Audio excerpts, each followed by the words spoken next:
Alors, bonjour Monsieur Lambert, merci d'avoir accepté cette interview pour Architecture Bois Magazine. Vous êtes ingénieur construction bois charpente ossature pour l'Institut FCBA et vous êtes également co-auteur du guide de conception et de réalisation des terrasses en bois avec Serge Lenevé qui est également ingénieur du FCBA. Alors aujourd'hui, on va parler de la terrasse, un espace de convivialité et de détente et derrière lequel finalement se cachent des normes comme tout ouvrage de construction. Professionnels comme particuliers sont soumis à des contraintes réglementaires. Est-ce que vous pouvez d'abord nous parler des contraintes administratives? Les contraintes administratives sont uniquement, on va dire, la notion de PLU, de plan local d'urbanisme, respecté avant tout, comme pour tous travaux extérieurs, on va dire. Et ensuite, il y a la logique de ce qu'on va appeler la déclaration préalable de travaux ou du permis de construire, qui, eux, vont dépendre du type de terrasse. En fait, si on est sur une terrasse de plein pied qui a moins de 60 cm du sol, sans fondation profonde et qui n'est pas couverte, il n'y a aucune démarche à entreprendre. Et du coup, dans le cas contraire, terrasse couverte ou à plus de 60 cm du sol, ça va dépendre de la superficie. En dessous de 20 mètres carrés, c'est une déclaration préalable de travaux. Au-dessus, c'est un dépôt de permis de construire. Ce sont D'accord. seules contraintes. Ok, donc ça dépend vraiment de la hauteur de l'ouvrage qu'on souhaite. Et quelles sont les contraintes maintenant au niveau de la conception en elle-même de l'ouvrage? Est-ce qu'on doit connaître des normes en particulier, notamment quand on est justement un client particulier, qu'on n'a pas forcément de notion de construction de terrasse auparavant? Est-ce qu'il y a des textes sur lesquels se baser? Alors, la question est double, en fait. C'est que il n'y a aucune contrainte quand on est particulier. Il n'y a aucune réglementation qui impose quoi que ce soit à un particulier chez lui, à ce niveau-là. En revanche, si on souhaite le faire soi-même, il faut essayer de trouver en effet les textes, ce qu'on appelle classiquement les règles de l'art, dans l'ouvrage que l'on souhaite faire. Mais il ne faut pas oublier que ces textes-là sont faits pour des professionnels avant tout et que la lecture, la compréhension de ces textes-là ne sont pas forcément pour tout le monde. Et que ces textes-là, notamment ce qu'on appelle les DTU, donc le DTU 51.4 pour le plâtrage bois, ce sont des documents qui servent à contractualiser une offre de marché, en fait, entre les acteurs. C'est pas D'accord. pour le particulier. Ok. Alors du coup, quels sont les risques si on le fait soi-même et qu'on ne suit pas forcément les contraintes, oui, les contraintes, les recommandations professionnelles? Euh, J'ai envie de vous répondre que la question est double aussi. Quels sont les risques juridiquement? Zéro, il n'y en a pas. Hein, on n'a aucun risque.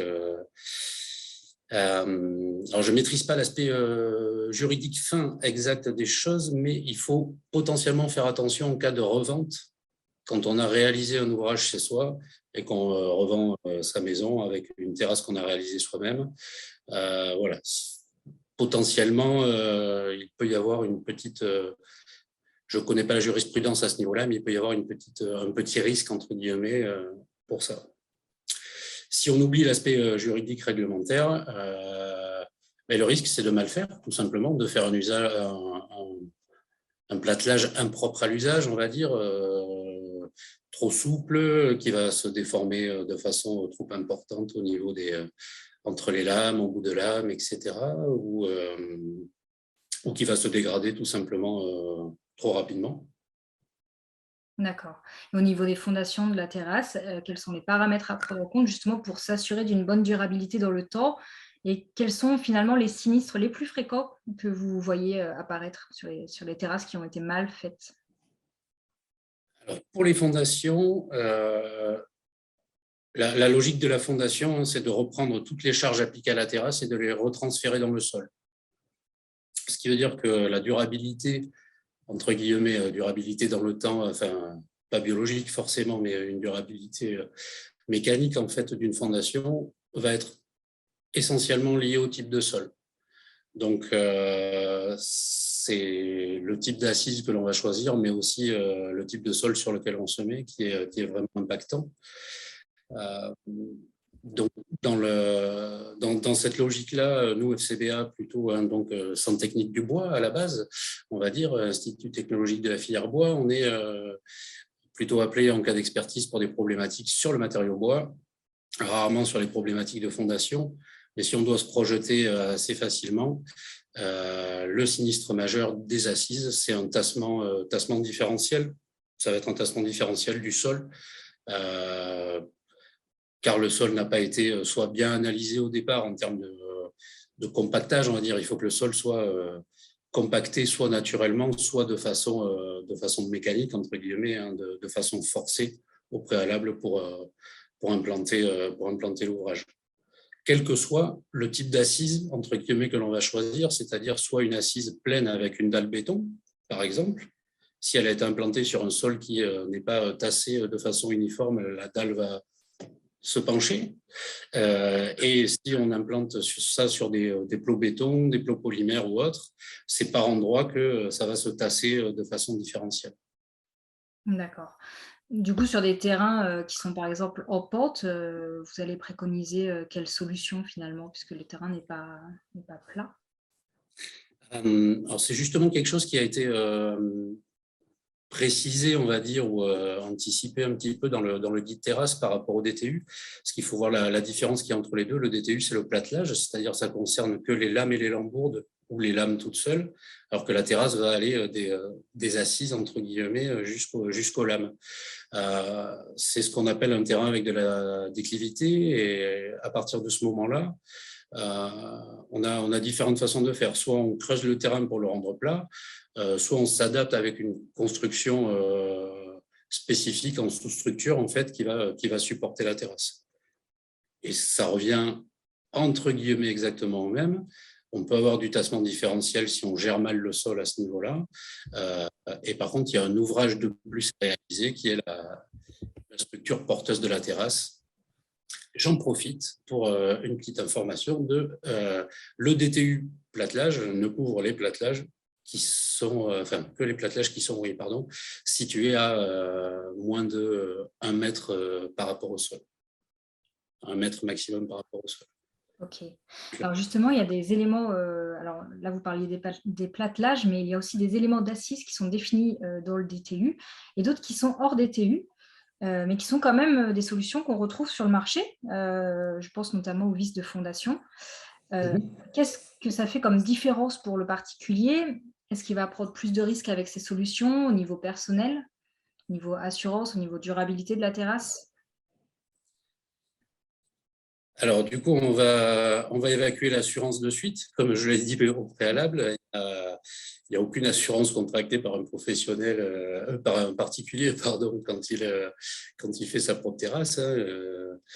Éventuellement, s'il fait une terrasse vraiment dommageable qui génère un problème humain, on va dire que c'est peut-être sa responsabilité civile qui sera engagée par la suite. Ça, j'en sais rien, je ne suis pas juriste. Mais bon, là, il n'y a pas d'obligation. Après, la logique de ce qu'on appelle les produits non traditionnels, donc non mentionnés dans le DTU, c'est que ces produits-là ne font pas l'objet, si vous voulez, d'un retour d'expérience reconnu, réussi, comme on dit, avec l'aval de l'ensemble des acteurs qui ont rédigé le DTU. Il y a donc un risque potentiel. Mais il y a aussi des gens qui développent des produits et qui les mettent en vente sur le marché, mais qui, au préalable, se sont assurés de leur aptitude à l'usage. Par exemple, là, dans le cas que vous citez, pour une application de terrasse. Donc, si le pieu vis a été évalué, caractérisé en fonction du type de sol, en fonction du type de charge à reprendre, qu'il est durable vis-à-vis de l'exposition aux UV, aux intempéries, que tous ces éléments de preuve, généralement ce qu'on appelle reconnus par un organisme tiers, par une tierce partie, reconnu compétent dans le domaine, la logique veut que le produit peut être utilisé. Mais ce sont souvent ces documents qui sont difficiles à obtenir. D'accord. Et ça existe aussi pour le platelage, du coup? Ça peut exister pour tous les produits, en effet. Tous les éléments de la terrasse, y compris les vis, alors. D'accord. Alors, il est rare d'avoir des vis, entre guillemets, non traditionnelles, même si ça joue un peu. Ce qu'on va retrouver au niveau des vis, c'est plutôt le pendant qu'on va appeler les fixations invisibles. Oui. Mais les fixations invisibles, les vis de fondation ou les matériaux divers et variés, différents du bois massif que l'on peut retrouver, sont à ce jour des produits non traditionnels, non mentionnés par ce qu'on appelle le CGM, le cahier critères de choix généraux des matériaux du DTU. Et la logique, c'est qu'en prenant un produit défini par le DTU, on pourrait presque dire qu'on le prend les yeux fermés. Enfin, on peut choisir les yeux fermés, après il faut bien le poser.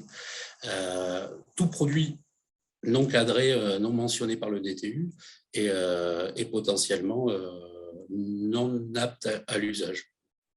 D'accord, donc il faut se méfier quand même des produits qu'on trouve sur le marché qui ne sont pas tous adaptés forcément à notre cas particulier. Bah, tout à fait. Dès que vous voulez acheter quoi que ce soit, de toute façon, dans la vie courante comme dans la construction, et qu'on vous vend un produit équivalent, qui n'est pas exactement celui qu'on a l'habitude de connaître et qui est cadré partout et que tout le monde connaît, généralement, on me demande quels sont les éléments de preuve que vous avez pour me justifier que je ne fais pas une erreur en faisant ça. Okay. C'est la même. Alors, dans notre idée de donner quelques conseils aux particuliers qui pourraient regarder cette vidéo, quels sont les grands paramètres à prendre en compte pour choisir correctement son plâtelage? Alors, ils sont nombreux.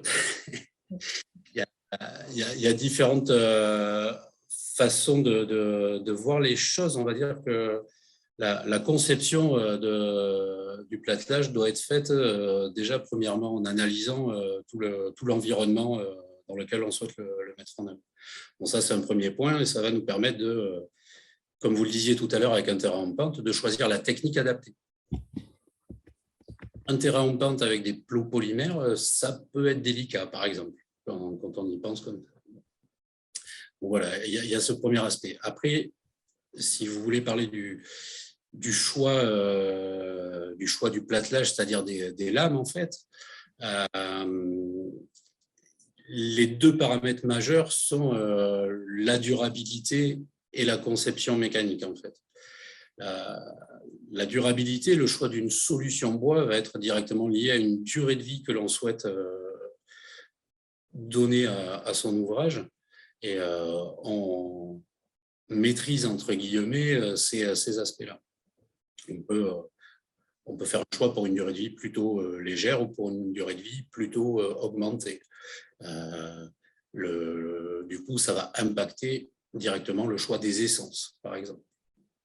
Alors, c'est quoi la différence entre la durabilité légère et augmentée?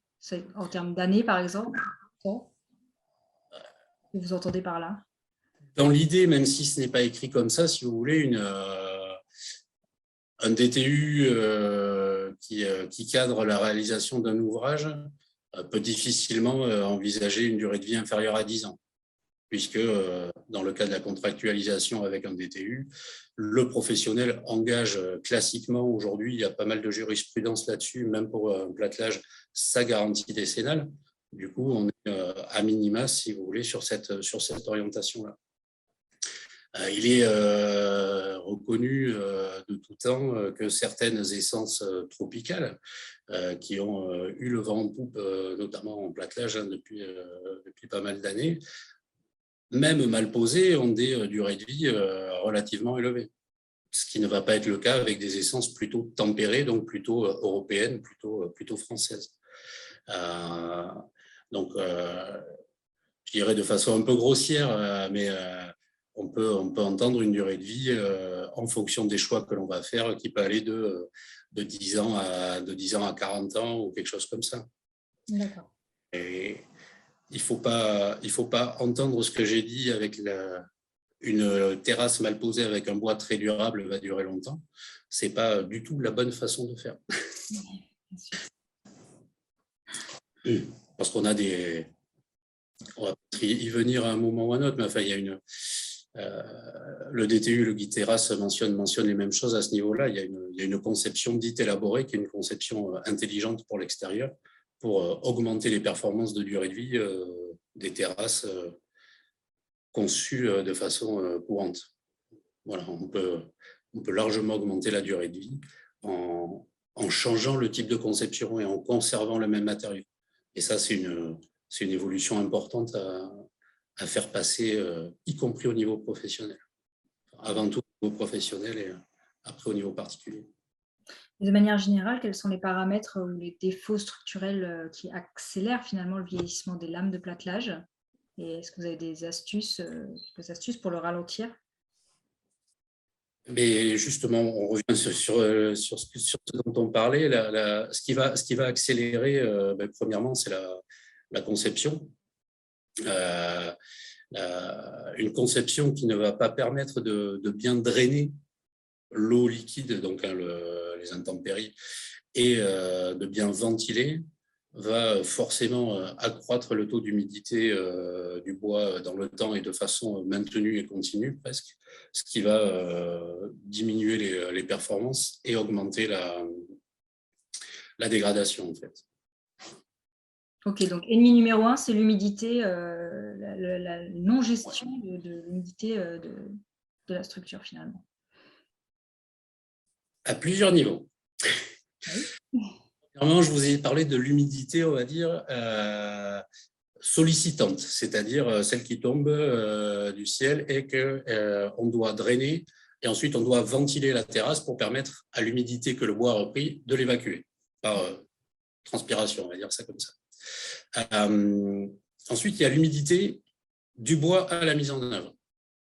L'humidité du bois à la mise en œuvre est aussi un ennemi dans le sens où le bois s'exprime quand il sèche, c'est-à-dire qu'il va se déformer quand il sèche. Du coup, au plus un bois aura été séché avant d'être vendu et posé, au plus il se sera exprimé, au plus on aura pu faire le tri sur les grosses déformations. Et du coup, au moins, il va se déformer en usage. Donc, plus une lame aura été posée humide, plus la probabilité qu'elle génère des défauts, des désordres en termes de déformation sera importante. De fait, ça va potentiellement aussi impacter la dégradation et augmenter la dégradation. Et il y a un troisième aspect qui est, j'y reviens, l'aspect mécanique aussi, c'est-à-dire que on peut raisonner de différentes façons. Soit on choisit une section de lame et une essence de lame en fonction on va dire, d'un anthrax de lambourde déjà défini. Soit on fait l'inverse, on choisit une essence et une section de lame, et en fonction de ses performances et de l'usage, donc des sollicitations qu'elle va avoir, on choisit un anthrax de lambourde adapté. Bon, voilà, il y a deux façons de voir les choses. En tout cas, ce qui est sûr, c'est que si on ne respecte pas ça, on va potentiellement augmenter la dégradation, la vitesse de dégradation dans le temps, parce que trop de sollicitations, la terrasse sera surchargée. Je ne vais pas rentrer dans des détails trop techniques, mais ce qu'on appelle le taux de travail sera trop important, et la souplesse également importante pourra générer des désordres plus précoces. Okay. Et pour les particuliers qui vont faire appel à des professionnels pour la pose de leur terrasse, là, quelles garanties ça leur apporte et quels sont les points de vigilance qu'ils doivent regarder à réception de leur ouvrage? Alors, la garantie que ça leur apporte, logiquement, c'est qu'un professionnel est donc censé maîtriser ces règles de l'art et les appliquer. Donc, un professionnel, logiquement, doit intervenir chez vous en respectant le DTU 51.4 ou éventuellement, s'il vous propose des variantes par rapport à ce DTU, en justifiant ces variantes, telles que je vous l'ai expliqué tout à l'heure, avec des éléments de preuve qui disent que, écoutez, là, je me permets d'utiliser, je vais reprendre l'exemple des vis de fondation, j'utilise ces vis de fondation parce que on a regardé votre sol, il est fait comme ci, comme ça, et regardez, j'ai les essais qui prouvent que c'est adapté, et par rapport à l'usage que vous souhaitez faire, il n'y a aucun problème, ça répond. Ça, c'est à la fois le devoir de conseil et le devoir de transparence du professionnel. Et comme je vous l'ai dit tout à l'heure, la jurisprudence aujourd'hui en platelage fait que c'est la garantie décennale du professionnel qui est engagé sur cet ouvrage. En tant qu'extension générique du bâti, en gros, hein, la décennale du bâti s'applique, se transpose directement sur le platelage.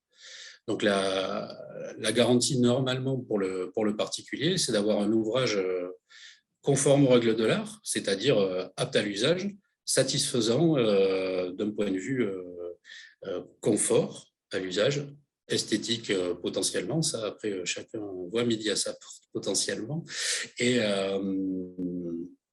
qui va avoir une durée de vie, une durabilité maîtrisée dans le temps et logiquement affichée par le professionnel. Puisqu'aujourd'hui, ils ont tous les outils pour se positionner à ce niveau-là. Et du coup, la question qui suivait est comment s'en assurer, à quoi faire attention à la réception. Alors là, dans ce cadre-là, le DTU et le guide terrasse le reprend, mentionne un tableau de critères et de tolérance sur des sur des paramètres à mesurer, à regarder à la réception de l'ouvrage. Donc ça va être le jeu entre les lames, ce qu'on appelle le désaffleurement, mot assez particulier, mais donc la différence de hauteur entre deux lames continues, les défauts pas les défauts forcément, mais le niveau de planéité, quelle est la planéité locale, quelle est la planéité globale, etc. Donc il y a des tolérances acceptées finalement. Hein. Pardon ? Des tolérances acceptées. Voilà, il y a des seuils qui ont été définis à réception de l'ouvrage. La planéité ne doit pas être supérieure à temps. Le jeu entre les lames ne doit pas être inférieur à 3 mm et pas supérieur à 12 mm, même si ça, c'est dans la vie en œuvre de l'ouvrage. Mais voilà, ce sont des seuils qui sont décrits comme des conditions d'acceptation de l'ouvrage, si vous voulez. Auquel il faudra en rajouter un. Il n'est pas rajouté dans le tableau, mais il peut être pris en tant que tel et ça peut être intéressant et on aurait tendance à le conseiller, nous, c'est l'humidité. Mesurer, vérifier l'humidité des lames à réception. Généralement, à réception, l'humidité des lames ne va pas être monstrueusement différente de celle à la pose. Et il faut bien voir que, pour revenir un petit peu sur la discussion de tout à l'heure, le taux d'humidité des lames à la pose est très important, notamment pour anticiper les déformations potentielles. Et il y a un seul type de lame qui est autorisé à être posée très humide, ce sont les lames avec un traitement de durabilité conféré, qui ont été traitées par ce qu'on appelle par autoclave. Donc, dans le langage courant malheureux, traité classe 4. Mais, et ça c'est un paramètre non négligeable. Très bien. Est-ce que vous avez un dernier mot, un dernier conseil pour les particuliers, pour leur terrasse, pour qu'ils créent cet espace de convivialité ? Par rapport à ce que je vous ai dit, et dans le sens où même si faire des expertises nous fait vivre à un certain niveau, ça ne nous plaît pas trop. Hein.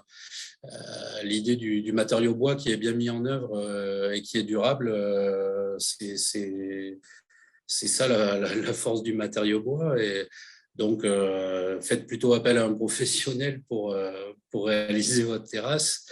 Même si aujourd'hui des documents comme le guide terrasse sont mis en ligne gratuitement grâce à l'interprofession France Bois Forêt, il faut le rappeler aussi, ça permet de transférer presque le DTU chez tout le monde, chez tous les acteurs qui ont du mal parfois à acheter les normes. Malgré tout, ça reste un document pour les professionnels. Très bien. Merci, Monsieur Lambert, en tout cas, d'avoir accepté notre interview. Je rappelle que vous êtes ingénieur construction bois charpente ossature au FCBA et vous êtes co-auteur de ce guide de conception et de réalisation des terrasses en bois que je vous invite tous à consulter et qui est très bien fourni en explications. Voilà, merci à vous. Bonne journée. Merci, à vous aussi.